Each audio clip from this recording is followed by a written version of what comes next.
로마서 10장 14절부터 21절까지 읽겠습니다. 14절부터 읽습니다. 그런즉 저희가 믿지 아니하는 일을 어찌 부르리요? 듣지도 못한 일을 어찌 믿으리요? 전파하는 자가 없이 어찌 들으리요?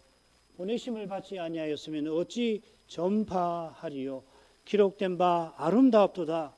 좋은 소식을 전하는 자들의 발이여 함과 같으니라. 그러나 저희가 다 복음을 순종치 아니하였도다. 이사야가 가로되 주여 우리의 전한 말을 누가 믿었나이까 하였으니 그러므로 믿음은 들음에서 나며 들음은 그리스도의 말씀으로 말미암았느니라. 그러나 내가 말하노니 저희가 듣지 아니하였느뇨? 그렇지 아니하다. 그 소리가 온 땅에 퍼졌고 그 말씀이 땅 끝까지 이르렀도다 하였느니라.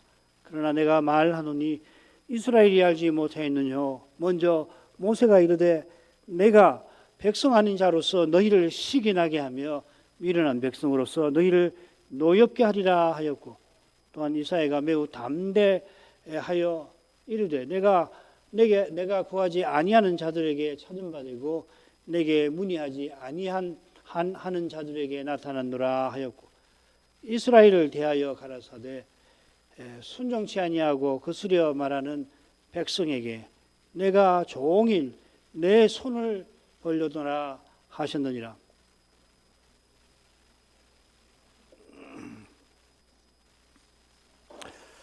오늘 낭독한 말씀은 로마서 본론을 5대목으로 나눌 때에 그 넷째 대목 중에서 5째 단락입니다. 그 단락들은 강설지 위에 있죠.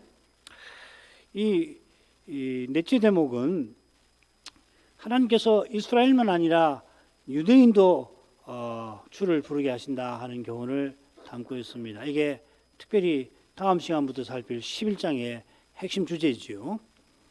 이 구속 역사의 관점에서 보면 유대인만 아니라 또한 이방인도, 먼저 유대인을 그 다음에 이방인도 부르시는 것입니다마는, 지금 사도는 10년 못 되어 들이닥칠 예루살렘 멸망을 앞두고 크게 근심 중입니다.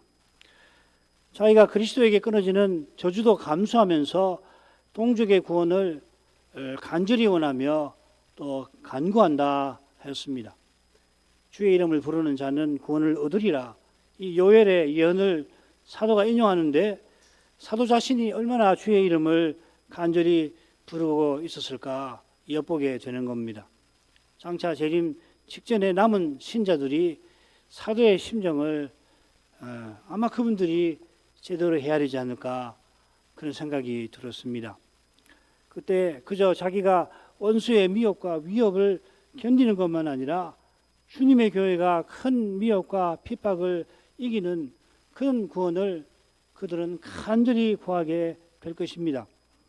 이런 처지에서 사도는 동족의 구원을 바라며 이스라엘의 실패를 철저히 다룹니다. 이미 셋째 부분 9장 30절부터 10장 3절에서 그 주제를 다루는데 짝을 이루는 여기서 비슷한 주제를 또 다루는 겁니다. 셋으로 나눠보죠. 14, 15절 주를 부르는 일은 주께서 전파하는 자를 보내어 듣고 믿게 하신 데 있다 하는 주제입니다. 두 번째 16절부터 18절은 이스라엘이 들어도 순종하지 않았다 하는 내용입니다. 19절부터 21절은 하나님이 구원의 손을 벌리셨지만 그들이 알고도 거부한 거다 하였습니다.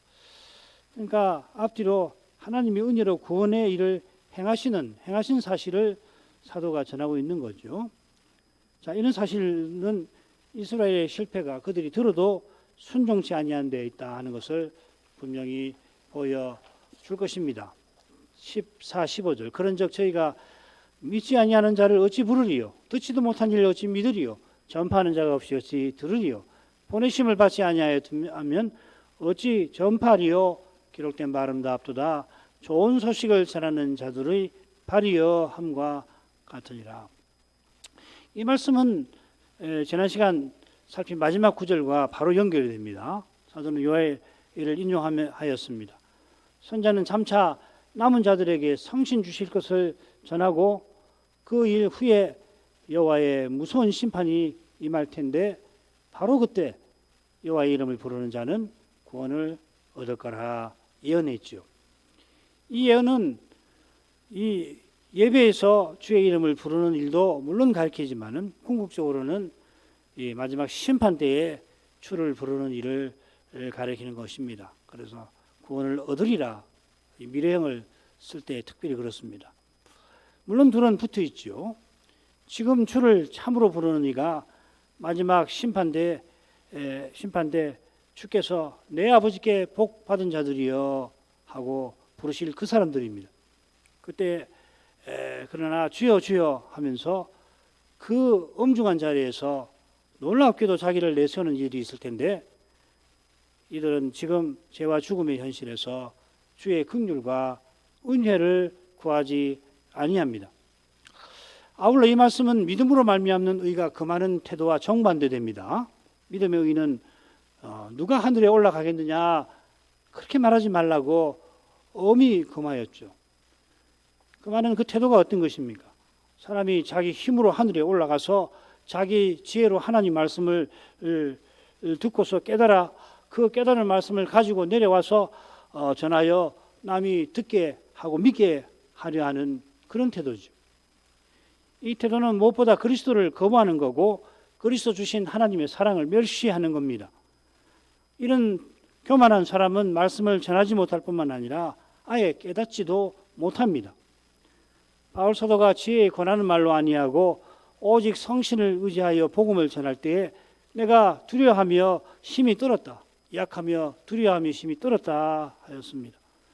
사람의 지혜와 능력을 의지하면 하나님의 지혜와 능력이신 그리스도를 깨닫지도 전하지도 못하는 것입니다. 그리스도도 하나님의 성신을 힘입어 귀신을 쫓아내셨습니다. 심지어 아버지가 자기 모든 것을 아들에게 주시는데도 성신 안에서 하십니다.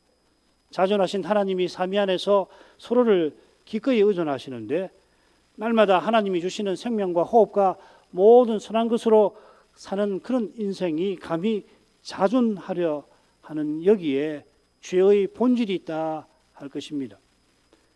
오직 하나님께서 인생들어 하나님의 이름을 부를 수 있게 하십니다. 이게 바로 하나님이 인생을 부르심을 가리킵니다. 하나님이 먼저 부르셔서 우리가 하나님을 부릅니다. 히브리서의 선자가 그 진리를 서신 맨 처음에 밝히지 않았습니까? 이 모든 날 마지막에 아들로 우리에게 말씀하신 하나님께서 아들을 통하여 우리를 아버지께로 이끄시는 것입니다. 이 아들께서 지금 대제사장으로서 아버지 우편에서 우리를 위해서 간구하십니다. 그래 우리가 아버지 이름을 부르는 것입니다. 하나님의 이름을 부르는 이 기도가 구약제사의 핵심입니다. 하나님께 드릴 말씀, 기도는 하나님께서 먼저 주시는 말씀에서 오는 것입니다. 주의 교회는 전할 말씀과 드릴 말씀을 항상 구해야 합니다. 전할 말씀을 통해서 하나님께서 우리에게 먼저 오시고 드릴 말씀을 통하여 우리가 하나님께 나아가는 것입니다. 이게 언약의 핵심, 언약의 교제인 것입니다. 우리들어 부르게 하시는 하나님께서 우리를 부르십니다. 말씀 전하는 자를 세우시고 보내시고 전하게 하시고 전한 말씀을 듣게 하시고 그 말씀을 믿게 하십니다. 이런 점에서 듣지도 못한 일을 어찌 믿으리요? 이 말씀을 살필 것입니다. 이 말씀이 우리 개혁교회가 고백하는 복음 강설의 핵심을 교훈하고 있습니다. 이런 성경 말씀이 있어 우리는 강단에서 전파되는 복음 강설을 하나님의 말씀이라 고백하는 것입니다. 강단에서 강설하는 이는 한낱 연약한 사람입니다마는 그의 입에서 나오는 복음은 하나님의 말씀인 것입니다. 역사적 개혁교회는 지금껏 이렇게 고백해 왔습니다. 우리 사는 이 작은 나라에서 우리는 이 교회에서 이 의미를 바로 알고 그렇게 고백하게 된 것 아닙니까? 성경이 그렇게 가르치니 그 가르침을 따라 고백하는 것입니다. 바울 사도가 자기는 질그릇에 불과하며 오직 주께서 이 질그릇에 보배를 담아서 자기 백성에게 전해주신다 하였습니다. 분명 그가 3차 선교 여행 때 에베소에 가서 그 그리스도를 전했는데 에베소서에서는 부활하신 그리스도께서 먼데 있는 너희 에베소 교회 너희에게 전파하였다 밝혔습니다. 사도가 전한 말씀을 들을 때에 에베소 사람들은 그리스도를 들은 것입니다. 부활하신 그리스도께서 내가 내 형제들에게 주의 이름을 선포하리이다 하신 그대로입니다. 이런 말씀들 위에 서서 칼빈도 복음이 전파되는 거기에 그리스도가 임재하신다. 이게 교회와 예비의 본질과 맞닿아 있는 거 아니에요. 교회의 본질을 성도의 사귐이라 하는데 성도의 사귐, 교제는 아버지와 그 아들 예수 그리스도와 함께 함입니다. 아버지와 그리스도께서 먼저 우리를 예배로 부르셔서 우리가 예배에서 주를 부르는 것입니다. 이 아버지와 그리스도를 모시지 않은, 바른 고백을 하지 않으면 모시지 못하잖아요. 그 예배는 종교 예식에 불과한 것입니다. 하나님이 자기 백성을 불러서 친히 말씀하십니다. 말씀하실 때 무엇보다 그리스도 안에서 구원하심을 전하여 믿게 하시고 그 믿음으로 성신을 의지하여 그리스도를 본받으라 하십니다. 요컨대 복음 강설은 그리스도를 전하는 교훈과 그리스도를 본받으라는 권면으로 이루어지는 것입니다. 사실 둘은 동전의 양면입니다. 요컨대 성신을 의지하여 전하는 강설을 성신을 의지하여 듣는 교회와 신자는 그리스도를 믿는 것입니다. 이게 성신이 감화하셔서 말씀을 깨닫게 하신다는 뜻이기도 합니다. 바로 여기에 교회의 표지와 은혜의 방도의 실질이 있는 것입니다.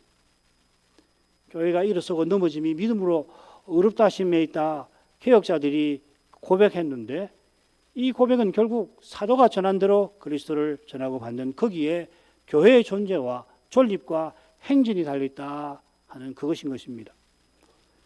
이런 점에서 사도가 15절 끝에 성경을 인용한 의중을 살필만 합니다. 인용한 성경은 비단 보내심을 받지 아니하였으면 어찌 전파하리요, 그 말씀만 아니라 앞선 내용과도 다 붙어 있을 겁니다. 이사야서에서 와서 인용했습니다.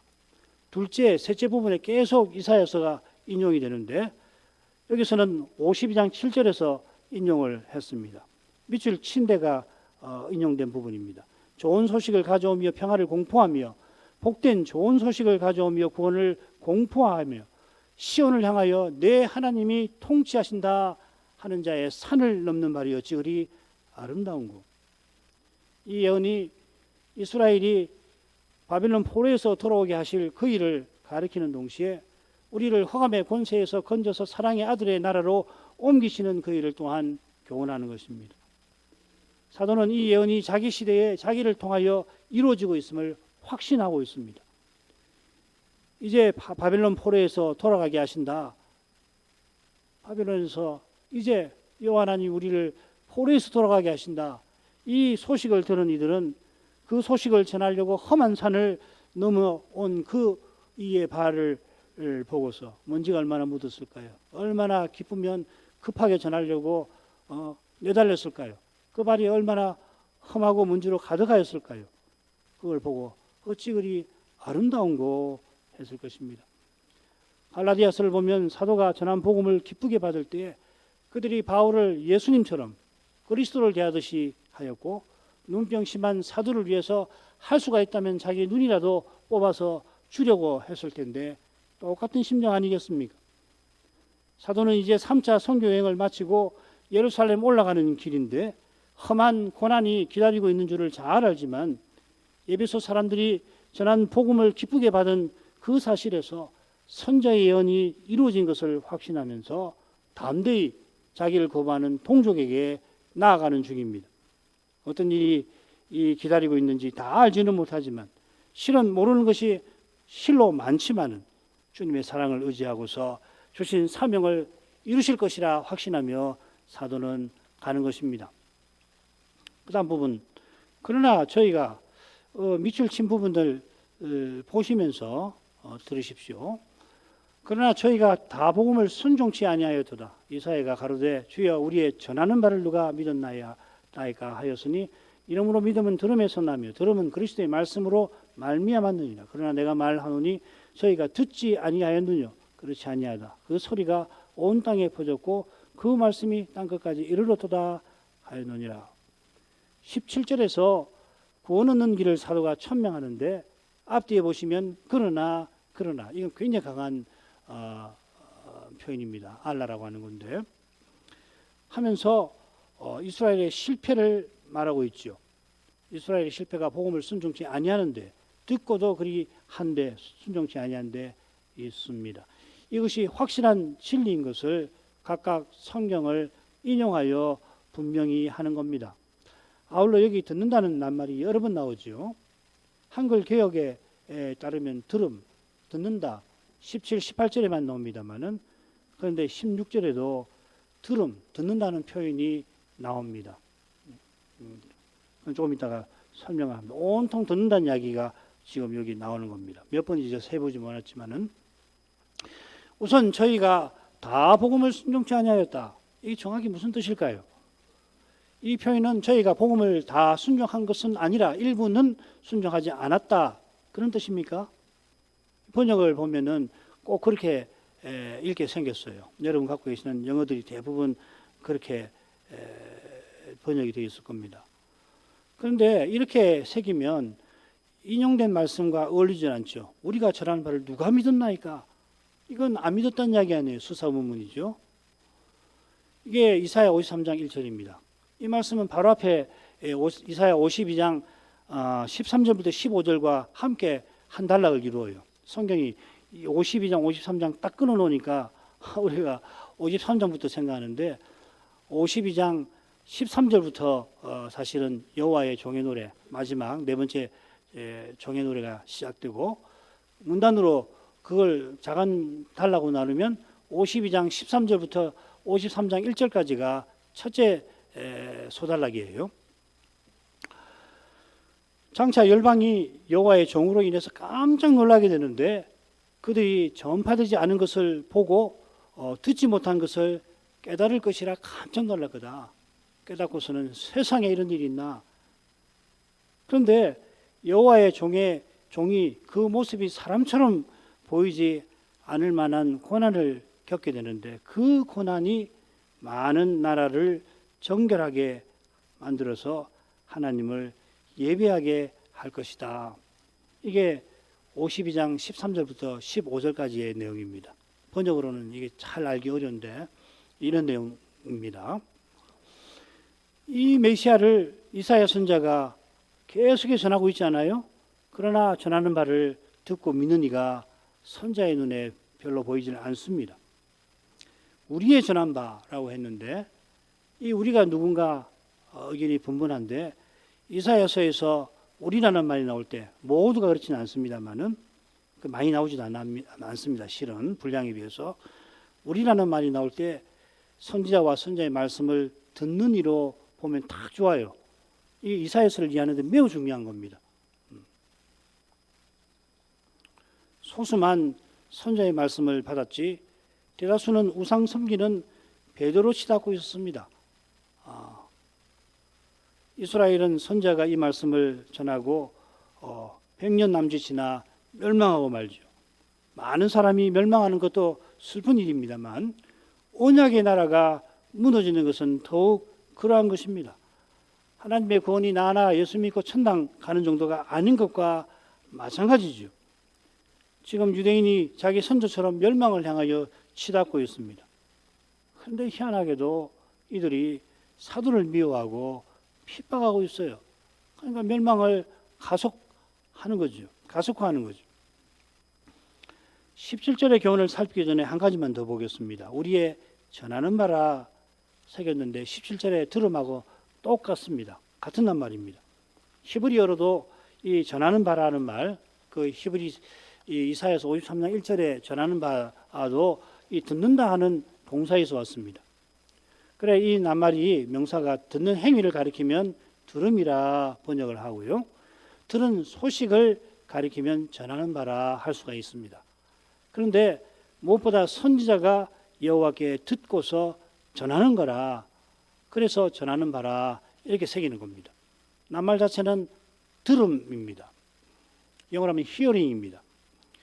아울러 16절에 순종한다는 낱말에도 듣는다는 동사가 들어있어요. 힙아쿠어라는 말입니다. 밑에 피라고 했는데 휘가 아니라 히입니다. 휘파쿠어입니다. 아쿠어라는 말이 듣는다는 말이거든요. 사도가 이런 낱말들을 쓰는 의증은 분명합니다. 이 듣는다는 말을 계속 사용하는 의증이 분명합니다. 로마의 교인들에게 말씀을 참으로 듣는 그 일이 얼마나 중요한가를 일깨우려 하는 것입니다. 17절이 바로 그 교훈이지요. 믿음은 들음에서 나며 들음은 그리스도의 말씀으로 말미암았느니라. 이는 앞서 나온 우리의 전하는 바를 믿는 것, 그걸 해설한 건데 아울러 들음을 강조합니다. 사도가 뭘 교훈하는지 분명합니다. 믿음은 그리스도의 말씀을 듣는 데서 나옵니다. 여기서 그리스도의 말씀이라고 했는데 사실은 그리스도께서 말씀하시는 말씀 이렇게 해석하게 낱말을 썼어요. 우리가 흔히 하는 로고스가 아니고 회마라는 말. 이 히브리서 11장 3절에서 그 공부했죠. 모든 세상이 하나님의 말씀으로 지어졌다. 빛이 있으라를 연상시킨다고 하지 않았습니까? 여기도 마찬가지예요. 여기서 말씀이라고 하는 그리스도의 말씀이라고 할 때는 그리스도가 말씀하시는 말씀, 복음이 전파될 때 거기 그리스도가 임재하셔서 말씀하시는 말씀이라는 뜻입니다. 이걸 믿음이 아니고서 어떻게 받아들일 수가 있을까요?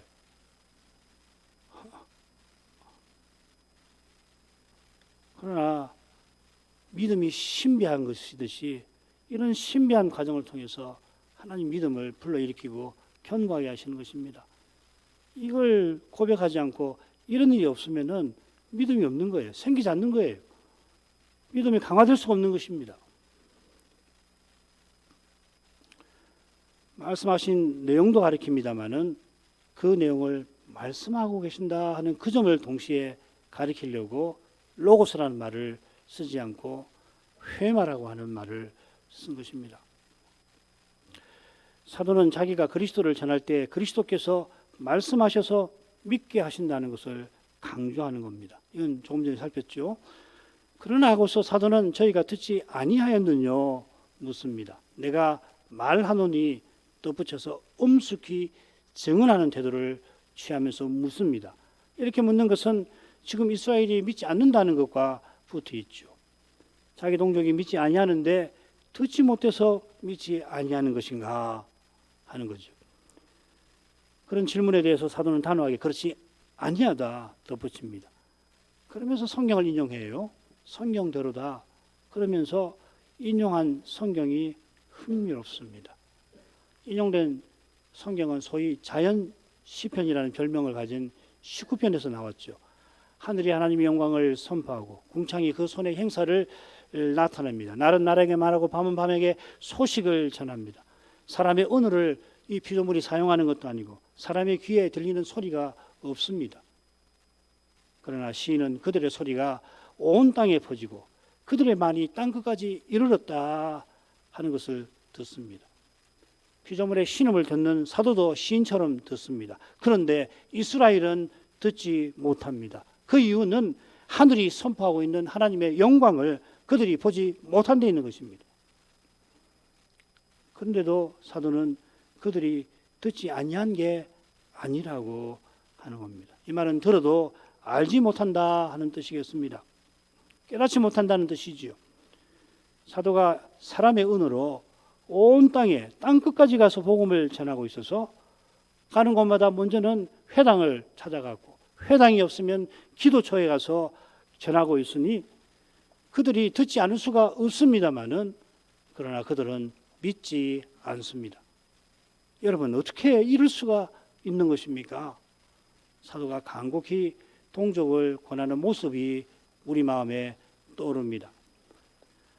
마지막으로 하지요. 그러나 내가 말하노니 이스라엘이 알지 못하였느냐. 먼저 모세가 이르되 내가 백성 아닌 자로서 너희를 시기나게 하며 미련한 백성으로서 너희를 노엽게 하리라 하였고, 또한 이사야가 매우 담대하여 이르되 내가 구하지 아니하는 자들에게 찾은 바 되고 내게 문의하지 아니한 자들에게 나타나노라 하였고, 이스라엘을 대하여 가라사대 순종치 아니하고 그 소리 말하는 백성에게 내가 종일 내 손을 벌렸노라 하셨느니라.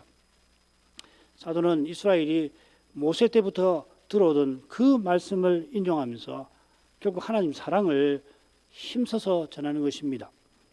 이번에도 그러나 내가 말하노니 엄숙하게 이스라엘의 실패를 계속 증언합니다. 이스라엘이 알지 못하였느냐? 이번에는 그렇지 아니하다 하는 표현이 나오지 않습니다만은 이어 나오는 말씀들을 보고서 그들이 모를 수가 없음을 분명히 밝힙니다. 예루살렘에 사는 자들과 저희 간원들이 안식일마다 외우는 바 선자의 말, 이 사도행전에 이런 표현이 나옵니다. 안식일마다 외우는 선자들의 말. 유대인의 회당에 안식일마다 모세와 선자를 읽습니다. 먼저 모세를 읽고 모세 오경 중에서 한 부분을 읽고 이어서 선자를 읽습니다. 자, 그런데 이 표현을 쓸 때 사도는 안식일마다 외우는 바 선자의 말을 무엇과 병치를 시키고 있는지 한번 보십시오. 사도행전 13장 27절입니다. 예루살렘에 사는 자들과 저희 관원들이 예수와 및 안식일마다 외우는 바 선자들의 말을 알지 못하므로 예수를 정죄하여 선자들의 말을 응하게 하였도다. 안식일마다 외우는 선지자들의 말씀이 예수님에 관한 것입니다. 선자의 말씀을 모르면 예수님을 알지 못하고 반대로도 그러합니다. 오늘날 많은 신학교에 유대인 학자들이 구약학을 가르치는데 그들 중에 많은 사람이 구약을 외운다고 합니다. 제가 신학교에서 공부할 때 자기 지도 교수가 유대인이라면서 어떻게 외우는가를 흉내내는 걸 기억하는데 어려서부터 구약을 외우니까 유대교 학자가 심지어 일반 이 세상의 신학교에 이 구약학 교수가 되었으니 뭐 잘잘 외지요. 그런 그들이 예수님을 모릅니다. 유대인 학자 중에 필시 가장 많은 저서를 쓴 인물, 최근에 죽었는데 아마 유대인 학자뿐 아닐 겁니다. 제가 지식이 매우 제한적입니다만은 그러나 신학자들 가운데서도 이 사람보다 많은 저서를 쓴 사람이 아마 없을 것 같아요. 앞으로도 힘들 것 같아요. 그 사람이 예수님에 관한 책을 한 권 썼는데 그 책을 읽어보니까 예수님께서 부모를 나보다 더 사랑하는 자는 내게 합당치 아니하다 하셨다고 해서 얼마나 예수님을 유대교와는 전혀 대척적인 유대교 가르침을 완전히 망가뜨리는 그런 인물이라고 맹비난을 그 책에서 하고 있는 걸 기억합니다. 그러나 주님께서는 심지어 내게 오는 자는 자기 부모와 처자와 형제와 자매와 및 자기 목숨까지 미워하지 아니하면 능히 나의 제자가 되지 못한다고도 하셨습니다.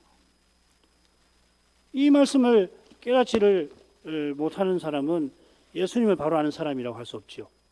아무리 그래도 그렇지 어떻게 예수님의 제자가 되기 위해서 부모를 미워하라고 하시는가? 그런다면 예수님이 내 생명보다 훨씬 더 크신 분일 뿐만 아니라 온 세상보다 크신 분임을 모르는 거예요. 그분은 하나님이십니다. 하나님이신데 사람이 되시고 우리 죄인을 위해서 십자가를 지신 분 아닙니까? 이런 분을 사랑하지 않으면 누구를 사랑해야 하는 것입니까? 부모를 나보다 더 사랑하지 말라. 심지어 부모를 미워하라. 부모를 참으로 영원히 사랑할 길을, 우리 인생이 참으로 영원히 참으로 사랑할 길을 보이시려고 그리 하시는 거죠. 바울 사도는 먼저 모세를 이렇게 인용합니다. 인용된 말씀이 이렇습니다. 신명기 32장 21절 그들이 하나님 아닌 자로 나의 질투를 일으키며 그들의 허무한 것으로 나의 진도를 격발하였으니 나도 백성이 되지 아니한 자로 그들의 시기가 나게 하며 우준한 백성으로 그들의 분노를 격발하리로다. 이스라엘이 우상을 섬겨서 하나님의 질투를 불러일으켰기 때문에 하나님이 보복하시는데 이스라엘들을 시기나게 만드신다 하십니다. 너희가 나를 질투나게 했으니 나도 질투나게 하겠다. 그 말씀이죠. 시기, 질투 같은 말입니다. 번역을 따로 했을 뿐입니다. 하나님의 질투는 하나님의 극진한 사랑을 가리킵니다. 순수한 사랑, 사랑다운 사랑을 이스라엘에게 나타내고 그런 사랑의 관계를 맺기 위해서 질투하시는 거죠. 그런 사랑을 밟았으니 이스라엘은 심판받아 마땅합니다. 그들은 백성되지 아니한 자, 우둔한 백성, 이방인들에게 포로 잡혀갈 것입니다. 그런데 그게 끝이 아닙니다. 하나님께서 내 백성 아닌 이방인을 내 백성 삼아주신 일로 이스라엘을 시기나게 만드실 것이라. 왜 이렇게 하시는가? 로마서 11장에서 이스라엘을 구원하시려고 그 일을 하신다 전하게 되죠. 하나님 사랑을 지금 사도가 말하려고 하는 거죠. 그 사랑의 내용은 11장에서 이제 우리가 볼 겁니다. 이것이 이어 인용되는 이사야 선자의 말씀이 분명히 교훈하는 바이기도 합니다. 내가 나를 구하지 아니한 자들에게 찾음받고 내게 문의하지 아니한 자들에게 나타났노라. 나를 구하지 아니한 자, 내게 문의하지 아니한 자, 이방인이지요. 문의한다 하는 말은 어디 쓰이냐면 선자나 대지상이 이 하나님의 뜻을 묻고 그 뜻을 가르쳐 주시면 받드는 거, 그때 쓰는 말입니다. 샤알이라는 말인데 이게 하나님을 구하는 태도죠. 하나님 어떻게 해야겠습니까? 그래서 대지상 갖고 있는 그 에봇을 가지고 우림과 둠림의 법을 그 판결법을 따르든지 선자를 통해 선자가 기도해서 하나님 뜻을 알고 그 뜻을 받들게 하는 거 말이에요. 그게 지금 문이라는 말에 담긴 뜻입니다. 하나님을 구하는 겁니다. 하나님께 묻는다는 것은 하나님을 가까이 하는 거죠. 장차 이방인이 하나님을 가까이 하게 하실 거라 예언합니다. 우리가 이미 둘째 단락에서 보았습니다. 요엘의 예언을 통해서. 그런데 이스라엘에 대하여는 전혀 다른 말을 전합니다. 순종치 아니하고 거스려 말하는 백성에게 내가 종일 내 손을 벌려노라. 구약 성경은 조금 다르게 되어 있습니다. 자기 생각을 조차 불선한 길로 행하는 패역한 백성이라 불렀습니다. 아까 문의하고 정반대되는 거죠. 그렇죠? 상세한 내용은 혹시 이사야서를 배우게 된다면 그때 살피면 좋겠습니다. 본래 이방인이 이런 백성이지요. 이방인은 하나님을 떠나 하나님을 대적합니다. 그런데 선자는 이스라엘이 그런 백성이라 합니다. 그런 백성인데도 하나님은 종일 그 손을 벌리셨습니다. 하나님 백성인데도 하나님 찾지 않고 오히려 우상에게 묻는 그런 그들을 향해서 하나님은 두 손을 활짝 펼치시면서 내 품으로 돌아오라 하시는 것입니다. 총일 부르셨다 하였습니다. 쉬지 않고 그리하신 것입니다. 바리새인들이 이런 말씀을 얼마나 알았을까 강서를 준비하면서 궁금하였습니다. 요즘 유대교는 이사야 53장을 회당에서 읽지 않는다고 합니다. 옛날에는 읽었대요. 옛날에는 읽었는데 최근 들어가지고서 언제부터인지 모르겠어요. 읽지 않는다 합니다. 왜 그런지 아시죠? 그리스도를 전하는 것이 아주 확연하니까 안 읽는 거예요. 그래서 예루살렘에 가서 혹은 이스라엘에 가서 53장을 읽으면서 이게 예수의 십자가를 가리킵니다. 그러면은 그 사람들이 어떻게 하냐면 말을 막아요. 민주주의 국가일 텐데 전도하는 사람이 말을 막고 막 폭행을 하려고 하는 그런 동영상을 여러분 유튜브에서 얼마든지 구해보실 수 있을 것입니다. 이사야 53장을 읽지 않는다고 해서 예수께서 메시아이신 진리가 구약에서 가려지는 거 아닙니다. 주님은 모든 구약 성경이 내게 대하여 증거한다 하셨습니다. 하지만 주께로 돌이키지 않으면은 사도가 인용한 말씀만 아니라 그 모든 말씀에서 주의 영광을 뵙지 못합니다. 모세와 이사야의 말씀을 외울지라도 깨닫지 못합니다. 이건 신약교회도 똑같습니다. 자기 동족이 오히려 그리스도를 대적합니다마는 사도는 이런 말씀에서 하나님의 사랑의 영광을 보는 것이에요. 이렇게 사랑하시지 않나? 심판하시지만은 그 포로에서 돌이키시고 끝까지 사랑하시지 않나? 그 사랑의 하나님을 사도가 부릅니다. 기도합니다. 다음 시간부터 살필 말씀에서 하나님께서 이렇게 간절히 하는 사도에게 주신 해답을 우리가 살필 수가 있겠습니다. 기도하겠습니다. 거룩하신 아버지, 사도가 동족의 구원을 위해서 얼마나 간절히 원하고 구했는지 하나님께서 패역한 백성에게 종일 팔을 벌리고 계셨다 하신 그 말씀에서 헤아려 보게 하십니다. 하나님께서 바울을 향해서 똑같이 팔을 벌리고 계셨을 것입니다. 길이 참으셔서 그를 핍박하는 데에서 건져서 교회의 사도로 세우셨습니다. 사도가 이 일을 디모데전서에서 고백합니다. 자기가 긍휼을 입은 까닭은 예수 그리스도께서 내게 먼저 1절 오래 참으심을 보이사 후에 주를 믿어 영생 얻는 자들에게 본이 되게 하려 하심이라 하였습니다. 그런 사랑을 맛본 사도여서 그 사랑을 본받아 이 동족 이렇게 패역한 백성의 구원을 그렇게 원하고 간구하였습니다. 그런 심정으로 동족의 불순종이 얼마나 악한 것인지를, 그들의 실패가 어디 있는지를 분명히 알려 돌이켜 회개하도록 촉구한 것인 줄 압니다. 하나님 아버지, 이 시대에 저희도 우리를 향한 그 아버지의 거룩한 사랑을 더 깨닫게 하셔서 원수를 사랑하는 데 이르게 하시옵소서. 그런 사랑이야말로 원수에게 죽임을 당하는 그 핍박을 이기며 끝까지 믿음의 길을 걸어가게 할 것입니다. 이런 사랑을 구하게 하시고 이런 믿음의 길을 사모하게 해 주시옵소서. 예수님의 이름으로 기도합니다. 아멘.